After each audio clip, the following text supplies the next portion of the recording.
ওয়ালাইকুম সালাম। আমার নাম ইমন তালুকদার। আমার বাড়ি বাংলাদেশ।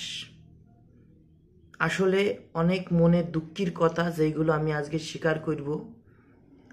সেটা হচ্ছে কি, বিগত দিনগুলোতে আমি ক্রিকেট খেলা লইয়ে ভারতের এগেনস্টে যতবার কথা বলছি, আমি ততবারই কি গোয়া মারা খেয়েছি।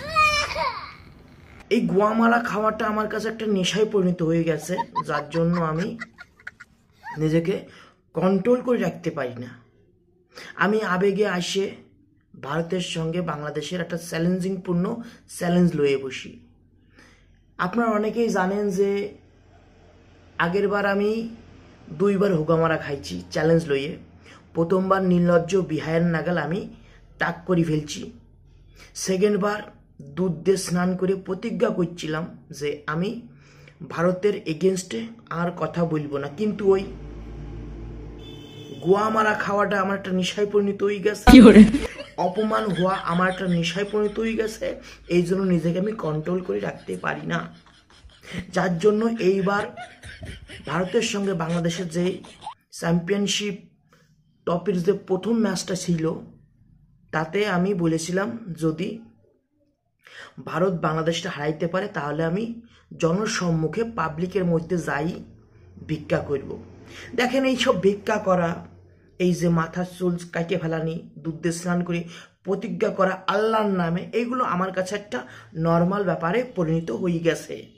কারণ জন্মের সময় আমার যে লজ্জার নারী, সেইটা ডাক্তাররা কাটি দিছিল।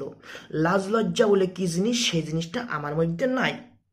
সুতরাং আপনারা যদি ভেবে থাকেন যে আমি এইখানেই সীমিত দেব চ্যালেঞ্জ নিয়ে, না, আমি আগামীতে আরো চ্যালেঞ্জ নেব, আরো হোগা মারা খাইব। কারণ আমার হোগার ফুটো অত্যাধিক পরিমাণে বড়। আমি যতই হোগা মারা খাই না কেন, আমার কোনো আসে যায় না। সুতরাং যারা যারা ভাবতেছেন যে এই ইমন তালুকদার ওরূপে তার কাটা, আমার আমার বিশাল লজ্জা, আমি ভিক্ষা মিক্ষা করতে লজ্জা হবো না, এগুলো এগুলো কোনো নর্মাল ব্যাপার।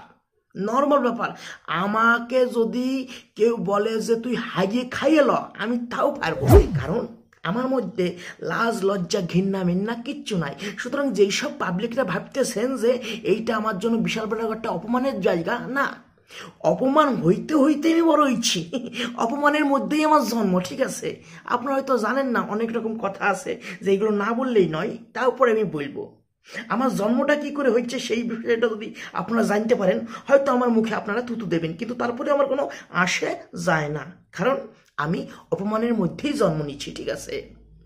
এই ভারতের সঙ্গে বারবার চ্যালেঞ্জে হারিয়ে যাইয়ে আমি যে নিজের প্রতি একটা একটা মানে একটা থুতু নিই, একটা অপমানের একটা অভিশাপ লই, এটা আমার কাছে একটা নতুন ব্যাপার না, ঠিক আছে? আর এই জিনিসটা যদি আপনারা দেখতে চান, একটা টেকনিক্যাল ব্যাপার। এইসব চ্যালেঞ্জিং লইয়ে আমি আমার কি পেজের রিচটা হালকা করে উপরে উঠাই দিই, হালকা করে কি আমার প্রোগ্রেস হয়।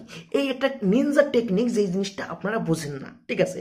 কারণ যারা আমাকে ফলো করেন তাদের মধ্যে ম্যাক্সিমাম লোকজন আমার মতনই আবাল, নির্বোধ এবং হুদা নির্বোধ। হ্যাঁ, সুতরাং এই বিষয়টা লয়ে আপনারা ক্লিয়ার হন যে আপনাদের মধ্যেও কিছু কিছু লোক আছে যারা আমাকে ফলো করছেন, তারাও আমার মতন নির্লজ্জ বিহায়া। হ্যাঁ, আর খুব তাড়াতাড়ি দেখতেছি আমি কি দিয়ে কি করা যায়, কোথায় গিয়ে ভিক্ষা করলে পরে লোকজন আমাকে একটু কম অপমান করবে, ঠিক আছে? এই বিষয়টা নিয়ে একটু পর্যবেক্ষণ চলতেছে। এবং যারা যারা ভাবতেছেন ইমন তালুকদার ওরূপে তার কাটা হাতে কবে আসে ভিক্ষা চাইয়ের সম্মুখে ভিডিও করে পোস্ট করবে, তাদের জন্য বলছি একটু থামেন, একটু খারান। আল্লাহর রাস্তে বলতেছি আমি দিব, কারণ আমি নির্লজ্জ বিহায়া। এইসব জিনিস করতে আমার বিন্দু মাত্র বাধে না।